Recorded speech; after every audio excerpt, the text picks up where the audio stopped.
Drama की starting हमारी female lead लिन से होती है, जो कि अपनी फ्रेंड की वेडिंग सेरेमनी में आई हुई थी। एंड तभी यहाँ पर उसे उसका एक्स बॉयफ्रेंड शियन मिल जाता है। वो उसे कह रहा होता है कि हम काफी टाइम बाद मिल रहे हैं। तो लिन तो उसे कह देती है कि तुम्हारे झूठे नाम और झूठे प्रॉमिस के अलावा हमारे बीच में कुछ भी नहीं बचा है। तो शियन कहता है कि तुमसे ज्यादा तो तुम्हारी हार्ट बीट सच कह रही है। लिन फिर उसे किस करती है और कहती है कि मजाक करना बंद करो। तुम्हें क्या लगता है कि इन 3 सालों में मेरे पास कोई और मैन नहीं होगा? तभी इतने में लिन को उसकी फ्रेंड बुला लेती है, क्योंकि यहाँ पर वेडिंग सेरेमनी में ब्राइड मेड की जरूरत है। तो फिर लिन जल्दी से यहाँ से जाने लगती है और शेन से कह देती है कि अब तुम दोबारा मेरी लाइफ में इंटरफेयर करना बंद कर दो। तो शेन तो यहाँ पर सोच रहा होता है कि अब तुम मुझसे पीछे छुड़ा ही नहीं सकती हो। फिर जैसे यहाँ पर लिन अपनी फ्रेंड के पास पहुंचती है, तो यहाँ पर उसके फ्रेंड का हस्बैंड अपने फ्रेंड यानी कि शियन को बुलाता है और फिर लिन की फ्रेंड उसे अपने हस्बैंड के फ्रेंड यानी शियन से इंट्रोड्यूस करवाने लगती है कि ये उसके हस्बैंड का फ्रेंड है और वो एक ऑफिसर है। तो यहाँ पर लिन तो बस सोच रही होती है कि आज उसकी बेस्ट फ्रेंड की शादी थी और यहाँ पर वो अपने एक्स बॉयफ्रेंड से मिल गई, जो कि 3 साल पहले ही मर चुका था। शिन यहाँ पर उसे हेलो कहते हुए हैंडशेक करके उसे लॉयर लिन कह रहा होता है। लिन भी उससे ऑफिसर शियन कह रही होती है और कहती है कि तुम्हारा नाम बड़ा अच्छा है और ये कोई रैंडम फेक नेम से तो बेहतर है। फिर वेडिंग सेरेमनी के बाद जब लिन अपने रूम में होती है, तब यहाँ पर शियन उससे मिलने पहुंच जाता है। तो फिर वो उसे कहती है कि तुम्हें कोई भी चोट नहीं आई, इसका मतलब है कि तुम्हारा मिशन सक्सेसफुल गया। तो फिर आखिर तुम मुझे फिर बाद में ढूंढने क्यों नहीं आए? इसका वो कोई जवाब नहीं देता। तो फिर लिन तो चिल्लाकर उसे कह देती है कि मुझे उन लोगों से बहुत ज्यादा नफरत है जो अपना प्रॉमिस पूरा नहीं करते और जो मेरे साथ खेलते हैं। फिर इसके साथ ही हमें फ्लैशबैक में दिखाते हैं कि लिन सबसे पहली बार शियन से कैसे मिली थी। एक चोर ने उसका कुछ सामान लेकर भाग गया था, तो वो उसके पीछे भाग रही थी और उसने उसे धमकी दी थी कि अगर तुमने मेरी चीज वापस नहीं करी तो मैं पुलिस को कॉल कर दूंगी। वो चोर उसे बताता है कि तुम्हें पता भी है ये किसका एरिया है। यहाँ पर वो अपने साथी को भी बुला लेता है। तो लिन तो यहाँ पर तैयार होती है उसके साथ फाइट करने के लिए, पर इतने में यहाँ पर शियन आ जाता है और वो इन दोनों गुंडों से लिन को बचाने में फाइट करता है और उन्हें समझा देता है कि ये उसका एरिया है और यहाँ पर उसके रूल्स चलेंगे। फिर वो लोग तो लिन की चीज उसे वापस करके चुपचाप यहाँ से भाग लेते हैं और लिन फिर शियन को थैंक्स बोलती है। वो तो चुपचाप बिना कुछ कहे यहाँ से जाने लगता है। तो लिन फिर उसके पीछे यहाँ बार तक पहुंच जाती है। उसे कह रही होती है कि क्या तुमने सुनी नहीं, मैंने तुम्हें थैंक्स बोली। तो फिर वो रुकता है और कहता है कि या तुम मुझे थैंक्स बोलने आई हो या फिर मेरे साथ चैट करने के लिए, क्योंकि अगर तुम थैंक्स बोलने आई हो तो इसकी जरूरत ही नहीं है, क्योंकि मैं बस उन्हें अपने यहाँ के रूल समझा रहा था। लेकिन हाँ, अगर तुम मुझसे बात करने आई हो तो फिर तुम बार में यहाँ सारे लोगों के साथ लाइन लगा सकती हो जो मेरे लिए यहाँ पर आए हुए हैं। तो क्या पता नेक्स्ट मंथ तक तो तुम्हें अपॉइंटमेंट मिल ही जाए। ऐसे बोलकर शियन अपने फ्रेंड्स लोग के साथ ड्रिंक करने के लिए चला जाता है और लिन समझ जाती है कि वो यहाँ का बॉस है। वो तुरंत ही वेटर से इस बारे में पूछती है कि तुम्हारे बॉस की कोई गर्लफ्रेंड है। तो वेटर मना करता है कि मैं ऐसे क्वेश्चन का जवाब नहीं दे सकता। लिन कहती है कि मैं समझ गई, यानी कि नहीं है। फिर वो शियन को हंस कर कह देती है कि आप हम लोग नेक्स्ट टाइम मिलेंगे और फिर वो चली जाती है। फिर रात में लिन जब अपना वर्क कर रही होती है तो उसे शियन के बारे में ख्याल आता है और वो सोचती है कि वो बंदा कितना कॉम्प्लिकेटेड था, लेकिन इस पूरे शहर में उससे कई पावर चल रहा है। और वो याद करती है कि इवन जो गुंडे थे वो लोग भी चुपचाप उससे डर के भाग गए थे और फिर बाद में भी सारे लोग उस शियन को इतना मान गए थे। तो सोचती है कि यानी अगर मैं उससे क्लोज होंगी तो शायद मुझे कुछ क्लूज मिल जाएंगे और इस तरीके से मैं उस कमबैक को ढूंढ पाऊंगी जिसने मेरा चाइल्डहुड बर्बाद किया था। फिर इसके बाद लिन वापस से शियन को ढूंढने के लिए यहाँ बार में पहुंच जाती है। तभी वेटर तो उसे रोकने लगता है और कहता है कि मेरे बॉस आज यहाँ पर नहीं है। पर लिन देखती है कि शियन तो यहीं पर ही बैठा हुआ है। यहाँ पर उसे एक लड़की सेड्यूस करने की कोशिश कर रही होती है पर शियन उसे कोई भाव नहीं दे रहा होता है। तो शियन का फ्रेंड उस लड़की को समझा रहा होता है कि ये तुम्हें भाव बिल्कुल नहीं देने वाला है। तभी इतने में लिन यहाँ शियन के पास पहुंच जाती है और लाइटर से उसका सिगरेट जलाने में हेल्प करती है। वो पूछता है कि तुम फिर यहाँ पर आ गई, क्या तुम्हें मरना है? तो लिन कहती है कि अगर मैं मरने वाली होंगी तो तुम्हारे साथ ही मरूंगी। फिर ये जो लड़की होती है वो जलस होने लगती है कि क्या तुम्हें ऐसी टाइप की सिंपल लड़की पसंद है। तो फिर यहाँ शियन का फ्रेंड भी कह रहा होता है कि ये हमारे बॉस की लवर है। तब शियन उसे गुस्से में देखता है तो वो तुरंत ही माफी मांगता है। लिन कहती है कि अभी नहीं तो क्या हुआ, क्या पता आगे चल के मैं बन जाऊं। फिर वो लड़की जेलस होकर शियन से पूछ रही होती है कि क्या तुम उसे चूज करोगे, देखो मैं तो तुम्हारे लिए अपनी जान भी दे सकती हूँ। तो लिन भी शियन से कहती है कि मैं भी तुम्हारे लिए अपनी जान दे सकती हूँ।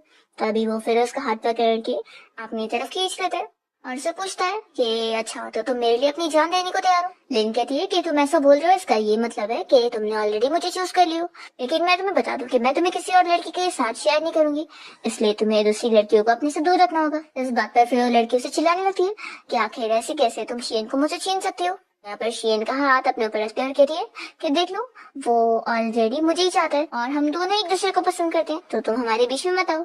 और वो शियन को भी बोलने बोलती है कि तुम मुझे पसंद करते हो ना, और उसे स्लो से समझाती है कि तुम्हें इस लड़की से पीछे छुड़ाना है ना, तो मैं तुम्हारी हेल्प कर रही हूँ, तो बताओ तुम अब मुझे थैंक्स कैसे करोगे। शियन कहता है कि तुम्हें क्या चाहिए, तो फिर लेन उसे बताने लगती है कि मैं तुम्हें सच में लाइक करने लगी हूँ। यहाँ पर शियन उसे कह देता है कि तुम मुझे लाइक करने के लिए क्वालिफाइड नहीं हो। लेन कहती है कि क्वालिफाइड हो के नहीं, ये तो ट्राई करने के बाद ही पता चलेगा।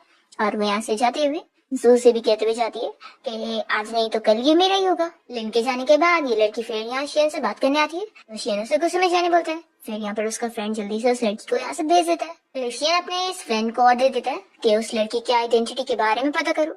तो इसका फ्रेंड कहता है कि तुम्हें उस पर शक हो रहा है। लिन कहता है कि अभी हमारा सामान शिप होने वाला है, इसलिए उसमें कुछ भी गड़बड़ी नहीं आनी चाहिए, इसलिए उस लड़की के बारे में पता करो। और हाँ, थोड़ा केयरफुल भी रहना, क्योंकि शायद वो पुलिस से मिली हो सकती है, इसलिए अगर तुम कोई प्रॉब्लम में फंस गए तो मैं तुम्हें प्रोटेक्ट भी नहीं कर पाऊंगा। इसका फ्रेंड कहता है कि ठीक है, मैं केयरफुल रहूंगा और कुछ गड़बड़ी नहीं करूंगा।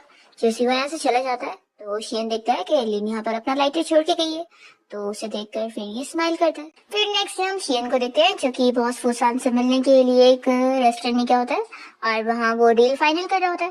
तभी हम लिन को देखते हैं जो कि यहीं से गुजरते हुए जा रही होती है, और वो बस यही सोच रही होती है कि उसे शियन की हेल्प चाहिए उस पर्सन को ढूंढने के लिए, और वो आसपास के एरिया की फोटो ले रही होती है। तभी इतने में शियन उसे देख लेता है। लेकिन यहीं से गुजरते हुए इन लोग की भी फोटोज लेने लग जाती है, और वो सोच ही रही होती है, उसने सुनी है कि शियन यहाँ काम से आया हुआ है, तो क्या पता वो उसे कहीं मिल जाए। और तभी अचानक से वो उसे फोटो में देख लेती है, और जो उसके साथ बॉस वूसान बैठा होता है वो भी यहाँ पर इनको देखकर तुरंत ही अपने गार्ड को भेजता है। तो लीना एक्सप्लेन करने लगती है कि मैं कोई सीक्रेटली फोटोज नहीं ले रही थी, और ऊपर से वो जो अंदर बैठा है वो मेरा फ्रेंड है, वो मुझे जानता है। तो बॉस वूसान ये सुनने के बाद लिन को भी यहाँ पर बुला लेता है। लिन एक्सप्लेन कर देती है कि वो जानबूझ के इन लोग की फोटोज नहीं ले रही थी, और फिर वो उसे डिलीट भी कर देती है। तो यहाँ पर फिर बॉस वूसान कहता है कि वैसे भी तुम इसे जानती हो, तो क्यों ना तुम भी हमें ज्वाइन कर लो। तो फिर लिन तो खुश होकर शियन के पास में बैठ जाती है और उसे कहती है कि कितना बड़ा कोइंसिडेंस है, हम लोग फिर मिल गए। तो फिर वो कहता है कि लगता है तुम भूल गई हो, तुमने मुझसे प्रॉमिस करी थी कि तुम दोबारा मुझे परेशान नहीं करोगी। तो ये बॉस वो यहाँ शियन को समझाने लगता है कि तुम्हें लेडीज से जेंटलमैन वाला बिहेव करना चाहिए, और फिर वो अपना नाम लिन को बताने लगता है और कहता है कि तुम भी मुझे बॉस वूसान कहकर ही बुला सकती हो। तो लिन सोचती है कि अच्छा, तो यही वो बॉस वूसान है। और फिर ये शियन से कहने लगता है कि तुम्हारी इतनी ब्यूटीफुल फ्रेंड है और तुमने कभी मुझे इससे मिलवाया नहीं। तो लिन कहती है कि आप मुझे लॉयर लिन कहकर बुला सकते हो। फिर इतने में इस बॉस वूसान को कॉल आ रही होती है, तो वो शियन से कहता है कि तुम अपनी फ्रेंड से बातें करो, मैं आता हूँ। और फिर ये बॉस वूसान अपनी कार में आके बैठता है और अपने असिस्टेंट से इस बारे में डिस्कस करता है कि ये लिन को देखकर वो पहचान गया कि उससे तो कोई प्रोफेशनल ट्रेनिंग दी ही नहीं गई है, तो वो कोई पुलिस ऑफिसर है ही नहीं। असिस्टेंट पूछता है कि मिस जू का क्या करे, तो फिर ये बॉस वूसान तो कह देता है कि वो जू किसी काम की नहीं है, खुद उससे तो एक मैन हैंडल नहीं हो पाया, और वो मुझे कह रही थी कि मैं उसके साइड लूं। फिर बॉस वो तो यहाँ से चला जाता है। तब ये लेन यहाँ पर शियन से इस बारे में पूछ रही होती है कि आखिर वो बॉस वो क्या बिजनेस करता है। शियन कहता है कि इसका तुमसे कोई लेना देना नहीं है और तुम दूसरों के बिजनेस में इंटरफेयर मत करो। लेन फिर इसे बताती है कि एक्चुअली मुझे सच में तुम्हारी हेल्प की जरूरत है किसी को ढूंढने के लिए, तो अगर तुम मेरी हेल्प नहीं करोगे तो मुझे फिर लगता है कि मुझे बॉस वूसान के पास जाना चाहिए। लग रहा है कि उसका बिजनेस यहाँ पर ज्यादा ही बड़ा है, मुझे वो बहुत ही केपेबल पर्सन लगता है। तो शियन कहता है कि जो जितना ज्यादा केपेबल होता है उतना ही ज्यादा खतरनाक भी होता है। लिन कहती है कि मैं जानती हूँ, इसलिए मैं चाहती हूँ कि तुम्हें मेरी हेल्प कर दो। तो फिर शियन तो कह देता है कि अभी यहाँ पे बात मत करो, यहाँ से घर चल के बात करते हैं, क्योंकि ये जगह नहीं है बात करने की। फिर नेक्स्ट सीन में हम देखते हैं कि लिन अपने सारे कलीग्स के साथ यहाँ रेस्टोरेंट में डिनर कर रही होती है, एंड तभी इतने में उसकी नजर शियन पे पड़ती है। तो फिर वो तुरंत ही उससे कॉल लगाती है और बाहर निकल कर उसे देखते हुए उससे कॉल पर पूछती है कि मैंने जो तुम्हें इन्वेस्टिगेट करने के लिए बोली थी कुछ पता लगा। तो शियन कहता है कि फिक्र मत करो, जैसे ही मुझे कुछ पता लगेगा मैं तुम्हें तुरंत ही इस बारे में बता दूंगा। लिन कहती है कि वैसे कितना बड़ा कोइंसिडेंस है कि तुम जिस रूम में रुके हुए हो उसके बाजू वाला ही रूम मेरा भी है। शियन कहता है कि तुम यहाँ पर क्या कर रही हो। तो फिर लिन बताती है कि मैं असल में अपने लॉ फर्म के कुछ फ्रेंड्स के साथ यहाँ पे डिनर के लिए आई थी। शियन पूछता है कि क्या तुम्हारे साथ कोई पुलिस भी आया हुआ है। तो फिर ये कहती है कि तुम्हारी टोन बहुत ही अजीब लगी है। तभी शियन तुरंत ही कॉल कट करने के बाद अपना अंदर रूम में चला जाता है। फिर लिन भी जल्दी से भाग कर यहाँ उसके रूम के सामने आती है और नॉक करती है, तो वो तुरंत ही डोर खोलकर उसे अंदर ले लेता है और पूछता है कि तुम यहाँ पर आई हो तो क्या वो लोग तुम्हें फॉलो करते हुए यहाँ पे नहीं आएंगे। लेनो से बताती है कि वो लोग मजे में पार्टी कर रहे हैं, तो आखिर वो लोग मुझे ढूंढते हुए यहाँ पर क्यों आएंगे। तो कहता है कि क्या तुम कोई रिस्क नहीं खड़ी कर रही हो मेरे लिए। लिन कहती है तुम पागल हो चुके हो, मैं बस यहाँ पर पूछने आई थी कि जिस पर्सन को मैंने तुम्हें ढूंढने बोली हूँ उसके बारे में सर्च कैसे चल रही है। तो तुम आखिर इतने स्ट्रेंज क्वेश्चंस मुझसे पूछ क्यों रहे हो, छोड़ो मुझे। तो फिर शियन उसे छोड़ देता है और कहता है कि मैं बस मजाक कर रहा था। तभी अचानक से एक डोर खुल जाता है जिसमें बहुत सारे गुंडे लोग बैठे होते हैं और उन्हें देखकर लिन तो डर जाती है। यहाँ पर शियन उसे बताता है कि ये सारे मेरे फ्रेंड्स हैं, तो इनसे भी मिल लो। तो फिर वो कहती है कि मैं बस तुमसे बात करने आई थी, इसका ये मतलब नहीं है कि तुम मेरे साथ ऐसा मजाक करोगे। और फिर लिन यहाँ से चली जाती है। तो शियन फिर इन सभी को कहने लग जाता है ये कुछ भी डरने वाली बात नहीं है, यहाँ पर कोई पुलिस ऑफिसर नहीं है और ना कोई स्पाई है। लेकिन वो फिर भी इन लोगों से कह देता है कि आज का दिन बिजनेस के लिए सही नहीं है। तो फिर वो सभी से कह देते हैं कि हम लोग कितनी मुश्किलों से सारे सामान को यहाँ पर लेकर आए और अगर बिजनेस नहीं होगा तो हमें पैसे कैसे मिलेंगे, फिर हम तुम्हें अपने बॉस से नहीं मिलने देंगे। शेन कहते हैं कि तुम लोग क्या चाहते हो कि मैं ये सामान लेकर बाहर जाऊँ और मुझे अरेस्ट कर लिया जाए। तो फिर लोग कहते हैं कि तुम्हारे अच्छे कनेक्शन है इसलिए ही बॉस वूसा ने हमें यहाँ पर तुमसे डील करने के लिए भेजा हुआ है। शीन कहता है कि ठीक है, फिर बॉस वूसा ने भेजा है तो बिजनेस फिर हो सकता है। वो कॉल पर कह देता है कि ठीक है, कल तक सामान डिलीवर हो जाएगा और वो बता देता है कि ठीक है मैं तुम लोग का सामान ले लूंगा, लेकिन अभी तो बाहर बहुत सारे पुलिस ऑफिसर है और तुम लोग को तो पता ही है कि वो लोग की नाक कितनी ज्यादा सेंसिटिव होती है। तो बिजनेस करने को तो मैं तैयार हूँ लेकिन अभी नहीं। मेरे बिजनेस के रूल्स होते हैं कि अगर प्रॉब्लम बढ़ती है तो टाइम और लोकेशन दोनों ही चेंज होनी चाहिए, लेकिन तुम लोग की यहाँ पर आने की ट्रिप मैं वेस्ट नहीं जाने दूंगा। मेरी यहाँ पर बहुत सारे बार है, तुम लोग वहाँ पर अपना घूमकर टाइम स्पेंड कर सकते हो और सारा खर्चा मेरे ऊपर है। तो फिर ये सभी मान जाते हैं। रात में शियन फिर अपने गेस्ट हाउस के टेरेस पे बैठा होता है। तो फिर लिन उससे मिलने पहुंचती है और पूछती है कि आखिर आज तुम्हें हुआ क्या था। शियन कहता है कि क्या तुम सच में जानना चाहती हो। लिन कहती है कि क्या तुम ये बोलोगे कि मैं जितना ज्यादा जानूंगी उतना जल्दी मरूंगी, लेकिन अभी तो मुझे कुछ पता ही नहीं है और बेस्ट थिंग अभी जो मैं कर सकती हूँ वो है पुलिस को कॉल करना। तो शीन पूछता है कि तुम क्या रिपोर्ट करोगी पुलिस को। तो लिन कहती है कि वो जो लोग तो उस दिन तुम्हारे साथ थे वो लोग तुम्हें कैसे घूर के देख रहे थे और उनका एक हाथ पॉकेट में था, तो मैं समझ चुकी हूँ तुम सभी मिलकर इलीगल बिजनेस कर रहे हो ना। वो पूछती है कि क्या तुम सक्सीड हो चुके हो। तो शियन उसे समझाने लगता है कि ये मेरी लास्ट वार्निंग है तुम्हारे लिए कि जितना हो सके मुझसे दूर रहो। लिन कहती है ठीक है तुम बिल्कुल सही कह रहे हो और वो यहाँ से चली जाती है। फिर यहाँ पर शियन को उस बॉस वूसान का कॉल आया होता है और वो उसे कहता है कि अगली बार वो जब बिजनेस डील करने के लिए आएगा तो उससे लिन को साथ लेकर आना होगा, तभी वो उसके साथ डील फाइनल करेगा, नहीं तो नहीं। शेन को फिर गुस्सा आ रही होती है। नेक्स्ट सीन में हम देखते हैं कि लिन कहीं पर जा रही होती है, तभी रास्ते में एक कार रुकती है और उसमें से कुछ गार्ड निकलकर बताने लगते हैं कि हमारे बॉस ने आपको डिनर पे इनवाइट करे। लिन कहती है कि अभी मैं रेडी नहीं हूँ, तो मुझे घर जाके अपना एड्रेस चेंज करना है। तो फिर वो कहता है कि आप चलो, हमारे बॉस आपके लिए सारी चीज का इंतजाम कर देंगे। लिन को फिर जाने के लिए मानना पड़ता है और वो सोच रही होती है कि क्या ये सारी चीजें शियन से रिलेटेड है। फिर लिन जब यहाँ बॉस वूसान के क्लब में पहुंचती है तो देखते हैं कि वो यहाँ गेम खेल रहा होता है। उसे कहने लगता है कि कहीं मैंने तुम्हें गलत टाइम पे तो इनवाइट नहीं किया ना कि तुम्हारा काम खराब हो गया हो। लिन कहती है कि आपको जो भी मुझसे काम है आप जल्दी डिस्कस कर लो, फिर मुझे जाना भी होगा। वो उसे गेम खेलने के लिए बोल रहा होता है। तभी इतने में लिन के फोन पर शियन की कॉल आती है, तो यहाँ गार्ड फिर उसे फोन ला कर देता है। शियन उसे कॉल पे पूछता है कि बॉस वूसान ने तुम्हें अपने पास लेकर गया। तो फिर वो बताती है कि हाँ, मुझे यहाँ गेस्ट के तौर पे बुलाया गया। तो फिर कहता है कि फोन बॉस वूसान को दो। तो फिर वो स्पीकर पे करके लिन को भी शेन की बातें सुना रहा होता है। शेन पूछ रहा होता है कि मेरी गेस्ट को इनवाइट करने से पहले आपको मुझसे पूछ लेना चाहिए था। तो फिर बॉस वूसान कहता है कि तुम्हारे पास ऑलरेडी बहुत सारी लड़की है, तो मैंने सोचा कि मिस लिन को मैं खुद ही इन्वाइट कर लूं। शेन कहता है कि आप मुझे उसके नाम पे धमकी दे रहे, तो ठीक है मैं कल का प्लान मान रहा हूँ। बॉस वूसान कहता है कि ऐसे नहीं चलेगा, तुम यहाँ पर आओ, मैं तुम्हारा इंतजार कर रहा हूँ। तो फिर लिन के लिए शेन को यहाँ पर आना ही पड़ता है और बॉस वूसान फिर इन दोनों को आज रात यहीं पर रुकने के लिए बोलता है और लिन से कहता है कि कल वो उसे फिशिंग के लिए लेकर चलेगा। लिन समझ रही होती है कि फिशिंग कोई नॉर्मल फिशिंग थोड़ी ना होने वाली होगी। फिर वो इन दोनों को रेस्ट करने के लिए रूम में जाने के लिए दे देता है। फिर रूम में आते यहाँ पर शेन लिन को इस बारे में समझाने लगता है कि उस बॉस वूसान ने यहाँ पर उसे बार्गेनिंग चिप की तरह इस्तेमाल करने के लिए बुलाया, इसलिए वो कहता है कि मैं रात में कुछ ना कुछ रास्ता निकालूंगा तुम्हें यहाँ से भेजने का और मेरा सिग्नल देखकर फिर तुम यहाँ से चली जाना। लिन पूछती है कि तुम्हारे पास तो गर्लफ्रेंड है ना, तो आखिर बार्गेनिंग चिप बनाने के लिए उसने उसे क्यों नहीं बुलाया। तो मुझे एक्सप्लेन करो कि उस लड़की के साथ तुम्हारा असल में क्या चल रहा है। तो शेन बताता है कि वो तो बस उस लड़की के साथ मिलकर झूठा नाटक कर रहा था उस बॉस वूसान को फूल बनाने के लिए, लेकिन अब वो सब समझ चुका है, इसलिए तो लिन को समझा रहा होता है कि तुम चुपचाप यहाँ से चली जाओ तो तुम्हारे लिए अच्छा होगा। लिन कहती है कि मैं ऐसे नहीं जाऊंगी, पहले तुम मुझे ये बताओ कि तुम मुझे लाइक करते हो कि नहीं। तो शेन तो बस उसे कह रहा होता है कि तुम्हें पहले यहाँ से निकलने का सोचना चाहिए, ना कि ये सब बारे में। दूसरी तरफ हम देखते हैं कि बॉस वूसान यहाँ पर अपने असिस्टेंट के साथ बात कर रहा होता है और यहाँ पर वो लोग डिस्कस कर रहे होते हैं कि ये लड़की सच में शियन की वीकनेस है तो उसके नाम पर वो लोग उसका आसानी से यूज कर सके। शेन यहाँ पर कन्फेस कर लेता है कि वो उसे लाइक करता है। तो फिर वो कहता है कि अब तुम जाओ यहाँ से। लिन नहीं मानती है और कहती है कि मैं तुम्हें यहाँ से सेफली साथ में लेकर जाना चाहती हूँ। तब यहाँ पर शेन तो उससे दूर हो जाता है और कहता है कि तुम यहाँ पे रहो, मैं दूसरे रूम में सो जाऊंगा। ऐसा बोलकर वो चला जाता है। और फिर नेक्स्ट मॉर्निंग होती दोनों साथ में रूम से बाहर आते हैं और बॉस वूसा इन लोग से पूछने लगता है कि तुम दोनों की नाइट कैसी थी। शेन कहता है कि तुम्हारी वजह से ही सब कुछ अच्छा गया।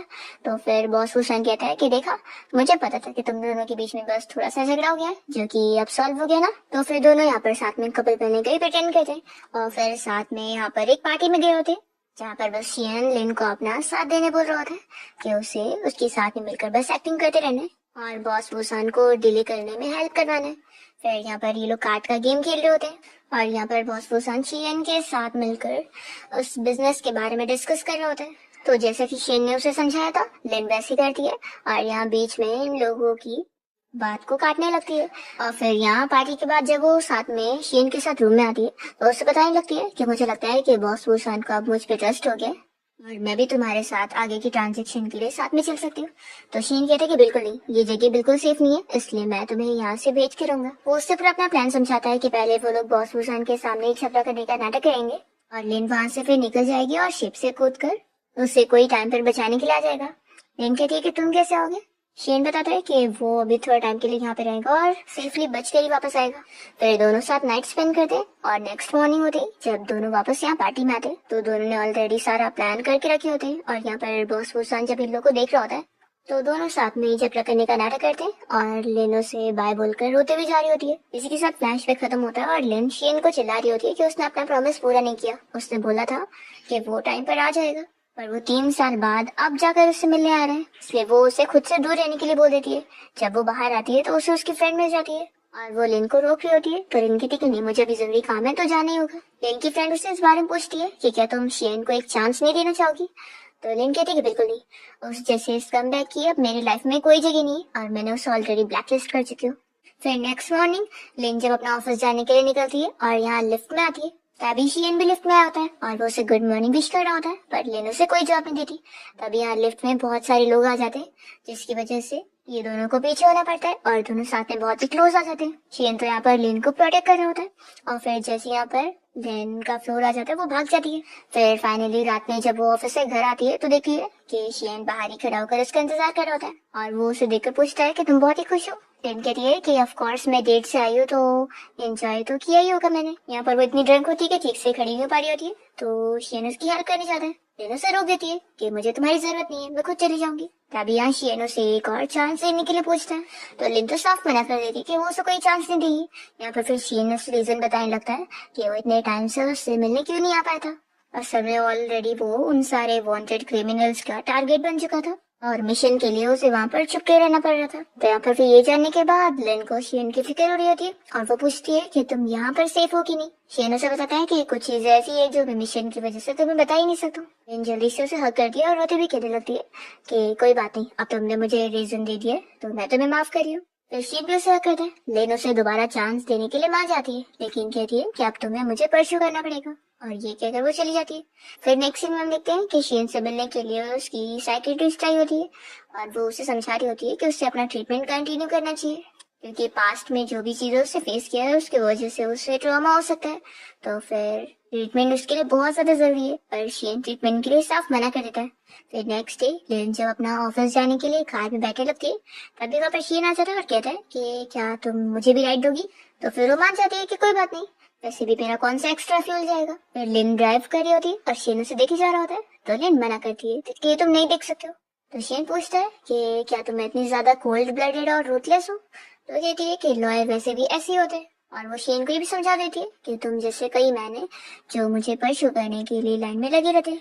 शेन कहता है कि लेकिन मैं उन सारे लोगों से बहुत ज्यादा डिफरेंट हूँ, मेरे पास चांस ज्यादा है। वो उसे बताने लगता है कि उसे सब पता है कि उसके बॉडी पे बर्थ मार्क कहाँ पे है। लेन उसे फिर चुप रहने बोलती है और यहाँ पर फिर दोनों साथ में घर आ जाते हैं। नेक्स्ट मॉर्निंग जब लेन की नींद खुलती है तो वो देखती है कि शेन यहाँ पर है ही नहीं। वो कॉल पे बात कर रहा होता है और उसके पास आके बताता है कि उसे काम रिलेटेड बात करना था इसलिए वो दूसरे रूम में गया था। लेन कहती है कि अब तुम जा सकते हो क्योंकि तुम्हारा मैं यूज कर चुकी हूँ, अब मैं तुम्हें नेक्स्ट टाइम बुलाऊंगी जब तुम्हारी जरूरत होगी। शेन कहता है कि ठीक है फिर अब मुझे नेक्स्ट टाइम याद करना। फिर नेक्स्ट सीन में हम देखते हैं कि शियन के वो साइकियाट्रिस्ट लिन से भी मिलती है और उसे शियन के बारे में बताने लगती है कि उसके लिए ट्रीटमेंट कितना ज्यादा जरूरी है, क्योंकि पास्ट ट्रॉमा की वजह से उसे कभी भी कुछ भी हो सकता है। लेकिन उसने ट्रीटमेंट के लिए साफ मना कर दिया, तो तुम ही उसे मनाओ। लिन कहती है कि मैं उसे इस बारे में बात करूंगी और अगर वो मेरी बात समझेगा तो फिर मैं जरूर आपको कांटेक्ट करके बता दूंगी। लेकिन ये सब उसके ऊपर डिपेंड करता है, मैं उसे कोई भी चीज के लिए अगेंस्ट उसे फोर्स नहीं करूंगी। यहाँ पर फिर साइकेट्रिस्ट कहती है कि अब मुझे समझ आया आखिर वो तुम्हें इतना क्यों लाइक करता है, क्योंकि तुम सच में उसके लिए बहुत ही डिजर्व करती हो। फिर शेन और लेन जब साथ में घर पे होते हैं तो लेन यहाँ पर उसे सब बता देती है कि उसकी साइकेट्रिस्ट उससे मिलने पहुंची थी। इस बात पर वो गुस्सा हो जाता है कि मुझे उससे बात करनी पड़ेगी कि वो तुम्हें परेशान ना करे। लेन फिर इस मैटर पर शेन को समझाने लगती है कि वो ट्रीटमेंट करवा ले अपना, और वो उससे पूछती है कि वैसे आखिर उसे हुआ क्या है। वो उसके पास्ट के बारे में जानना चाह रही होती है। यहाँ पर फिर शेन कुछ चीजें शेयर करता है कि असल में उसके मिशन के टाइम पर जो उसका फ्रेंड था, जो हमेशा उसका साथ देता था, वो दोनों जब वहां से भाग रहे थे तभी उसने उसे बचाने के लिए अपनी जान दे दिया था, और इस वजह से शेन की फ्रेंड की लाइफ जाने की वजह से उसे इतना ट्रॉमा हो गया होता है। लिन के फिर इतना मनाने पर वो ट्रीटमेंट के लिए मान जाता है और अपनी साइकेट्रिस्ट से भी मिलता है। यहाँ पर फिर साइकेट्रिस्ट उसे देखकर खुश होती है कि वो आखिर ट्रीटमेंट के लिए मानी क्या। तो उसे पूछती है कि आखिर तुम क्या चाहते हो, तुम्हें अपने फ्यूचर से क्या क्या होप्स है, और आखिर क्या सोचकर वो ट्रीटमेंट के लिए मान ही गया। यहाँ पर फिर शेन बताता है कि उसे अपनी पुलिस ऑफिसर की जॉब कंटिन्यू रखनी है। साइकेट्रिस्ट कहती है कि और क्या। तो फिर शेन बताता है कि मैं अपनी गर्लफ्रेंड के साथ एक फ्यूचर देखना चाहता हूँ। फिर नेक्स्ट सीन में शेन और लिन जब साथ में एलिवेटर में जा रहे होते हैं तभी अचानक से एलिवेटर बीच में खराब हो जाता है और लिन तो बहुत ज्यादा ही डर चुकी होती है। तो फिर एलिवेटर से सेफ बाहर निकलने के बाद शेन लिन से इस बारे में पूछता है कि क्या उसे एलिवेटर की वजह से कोई ट्रॉमा है। तो वो अपने बचपन की चीजें शेयर करती है कि जब वो 6 साल की थी तभी उसके डैड के राइवल ने उसके डैड से बदला लेने के लिए उसे किडनैप कर दिया था और उसे एक एलिवेटर में बंद करके रखा था, वो भी पूरे 1 हफ्ता तक। तो उसे बंद एलिवेटर से ट्रॉमा भी होता है। तो शेन पूछता है कि यानी ये वही पर्सन है ना जिसे तुम वहाँ ट्रिप पर ढूंढने के लिए गई थी। तो लिन बताती है कि हाँ। शेन फिर उसे सॉरी कहने लगता है कि मैं तुम्हारे लिए उस पर्सन को ढूंढ नहीं पाया। लिन कहती है कि इसमें तुम्हारी कोई गलती नहीं है। वो बताती है कि मैं असल में ये चाहती हूँ कि मेरे सामने ही वो पर्सन अरेस्ट किया जाए। उसकी वजह से मेरे डैड का बिजनेस भी खराब हुआ था और उसने मेरे चाइल्डहुड भी खराब कर दिया। तो यहाँ पर फिर शेन उसे कहता है कि तुम फिक्र मत करो, मैं उसे ढूंढने में तुम्हारी हेल्प जरूर करूंगा। फिर यहाँ लिन के घर का डोरबेल बजता है तो शेन जाकर दरवाजा खोलता है। सामने यहाँ कोई लड़का खड़ा होता है और वो पूछ रहा होता है कि ये तो लिन का घर है ना। लिन जल्दी से यहाँ पर आती है और उसे हेलो कहती है। फिर वो शियन को उससे मिलवाने लगती है कि ये असल में मेरा चाइल्डहुड फ्रेंड है और इसका नाम सॉन्ग है, और वो सॉन्ग को भी शियन से मिलवाती है कि ये मेरा बॉयफ्रेंड है। यहाँ पर उसका फ्रेंड कल उसे कहीं पर इनवाइट करने के लिए आया होता है। तो लिन कहते कि ठीक है फिर कल मैं आ जाऊंगी। फिर डोर बंद करने के बाद यहाँ पर शेन कहने लगता है कि अच्छा तो ये तुम्हारा चाइल्डहुड स्वीटहार्ट था। लिन कहती है कि अच्छा आप जेलस मत हो, उसने तुम्हें भी मेरे साथ बुलाया तो हम दोनों को ड्रेस अप होके चलना है। फिर नेक्स्ट सीन में हम देखते हैं यहाँ पर शेन लिन के साथ इस बारे में डिस्कस करता है कि इस पर्सन के बारे में अब न्यूज मिल गई है और वो लोग जल्दी अब उसे पकड़ लेंगे। तो फिर लिन काफी खुश होती है। फिर जो कल्प्रिट होता है वो काफी परेशान हो जाता है दर्द दर्द छुप कर, और वो लिन को किडनैप करके उसे यहाँ पर उसके डैड के बारे में बता रहा होता है। लिन कहती है कि अब वो फाइनली बचने वाला नहीं है, और फिर शेन के सारे पुलिस ऑफिसर यहाँ मिलकर आकर उसे अरेस्ट करके लेके जाते हैं। शेन के फ्रेंड सॉन्ग को इस बारे में पता लगता है कि लिन और शेन जल्दी शादी करने वाले, तो फिर वो लोगों को इस बारे में बता रहा होता है कि उन लोग की वेडिंग फोटोशूट वो कर सकता है, और वो उन लोगों को एक आइलैंड पर चलने के लिए बोल रहा होता है, जिसके लिए दोनों मान जाते हैं। और शेन ने असल में इस बारे में लिन से डिस्कस किया था कि उसे सॉन्ग पे शक है कि वो बॉस वूसान की गर्लफ्रेंड यानी कि जू से मिला हुआ है। असल में बॉस वूसान तो मर चुका है, लेकिन उसकी सारी प्रॉपर्टी अब जू हैंडल कर रही है, और क्योंकि वो लिन और शेन को अलग करने के लिए अभी भी तरीके आजमा रही है और उसने सॉन्ग को हायर करी हुई है। तो लिन को तो ये चीज काफी शॉकिंग लग रही थी कि उसका फ्रेंड उसे धोखा देता है। फिर यहाँ पर वो लोग वेडिंग फोटोशूट के लिए आइलैंड पर पहुंच जाते हैं और ये लोग की फोटोज ले रहा होता है, उन लोगों को आगे तक जाने बोल रहा होता है। यहाँ पर पहले से ही लीना और शियन ने सेफ्टी के साथ आए होते हैं। फ्लैशबैक में दिखाते हैं कि सॉन्ग को जू ने ये बोलकर हायर करी होती है कि उसे अगर अपनी फैमिली का बिजनेस बचाना है तो उसके साथ प्लान में शामिल होना ही पड़ेगा, तभी वो उसकी और उसकी फैमिली की हेल्प करेगी। तो इसलिए ही वो मान गया था। पर यहाँ पर फिर वो अपनी फ्रेंड को मरने नहीं देख पाता है और उसे रोकते हुए बचा लेता है और उसे बता देता है कि आगे मत जाओ, आगे खतरा है। जू कॉल पर सुन रही होती है कि उसने सब बता दिया, तो इसे फिर बहुत गुस्सा आती है और तब यहाँ पर पुलिस ऑफिसर पहुंचकर इस जू को अरेस्ट कर लेते हैं। और दूसरी ओर सॉन्ग यहाँ पर लिन और शियन को इस बारे में सब कुछ बता देता है कि कैसे वो इन लोगों को यहाँ पर मारने वाला था। और क्योंकि उससे अपनी गलती रियलाइज हो गई होती है, इसलिए उसे बस कुछ महीने की जेल होती है। फिर फाइनली सारे इश्यू सॉल्व करने के बाद लिन और शियन जब यहाँ फ्री होते हैं और डेट पर गए होते हैं, तो यहाँ पर शियन तो लिन को सरप्राइज देता है उसे फ्लावर बकेट और रिंग के साथ, और उससे प्रपोज कर देता है। लिन जल्दी से रिंग पहन लेती है और उसका प्रपोजल एक्सेप्ट करती है। इसी के साथ इस ड्रामा की हैप्पी एंडिंग हो जाती है।